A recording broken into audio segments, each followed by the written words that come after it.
Hi, my name is Gitte Gravengaard and I'm an associate professor at the University of Copenhagen in Denmark. I'm also a part of the AILA research group on media linguistics. And today I'll share with you my research on how journalist interns are socialized into the professional culture in the newsroom. Now first I'd like to present our research questions for this study. Then I'll describe the interdisciplinary theoretical framework and the research design that we chose in order to be able to study socialization in the newsroom. And at the end, I'll briefly describe a few of our key findings. So the research questions were: how do socializing processes take place in the newsroom? How are journalist trainees socialized into the professional culture in the newsroom? So far, much research within journalism studies has termed this socialization process as a black box. Our definition of socialization is inspired by Ricardo Lopez, who describes socialization as the process of becoming a competent member of society, of internalizing the norms, role expectations and values of the community, in sum, of becoming culturally competent. Now, our interdisciplinary theoretical framework is based on traditional news ethnography. However, we also include concepts from theories of profession and professional knowledge. Also, the theories on socialization are combined with both linguistic anthropology and conversation analysis. This framework makes it possible to study just how socialization takes place in the newsroom. And it allows us to base these analyses on something tangible, that is, on the routinized linguistic practice, as language is the most central and crucial dimension of the socializing process. Within journalism research, much focus has been put on the professional practitioner as a product of socialization. A lot of surveys have been performed here. What we're interested in, however, is focusing on the professional practitioner in the making, so to speak, that is, in socialization as a process. Now, we followed 12 journalist interns in their one-year internship period. The interns did their internships at 2 national daily papers, 2 national tabloids and 2 national TV stations. And we followed 2 trainees at each of these media organizations. In the study, we performed participant observation where we followed the 12 trainees 3 times each during their internship. We also performed semi-structured interviews with the interns before, during and after the internship period, and we did 3 email surveys.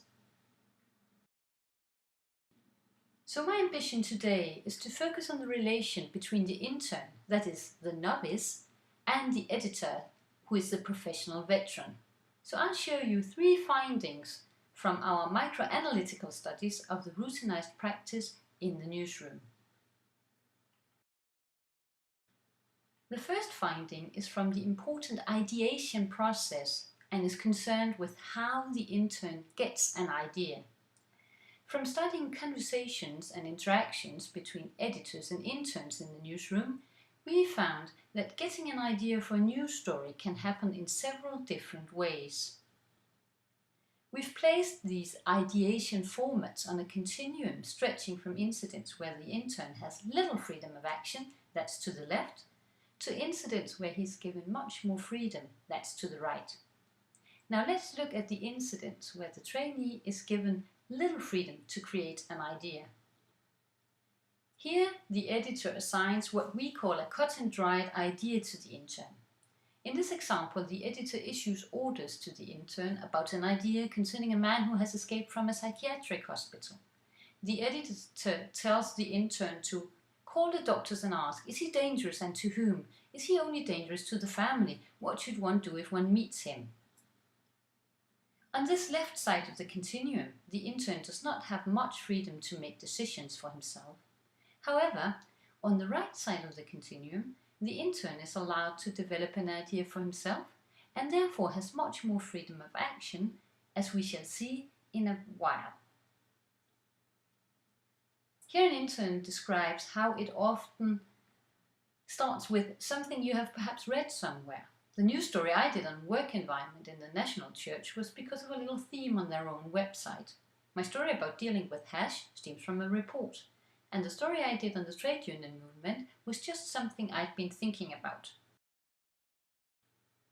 Also, when it comes to the working relation between the editors and interns, we can draw a continuum stretching from incidents where the editor interferes a lot, that's on the left side, and incidents where the trainee is let alone and allowed to work without constant interference from the editor, that's on the right side.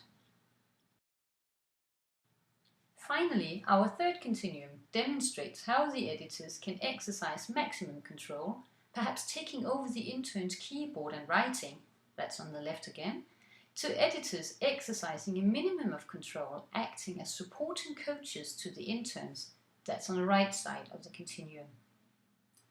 Now this study shows us how different identities and roles are created for the novice and for the professional veteran.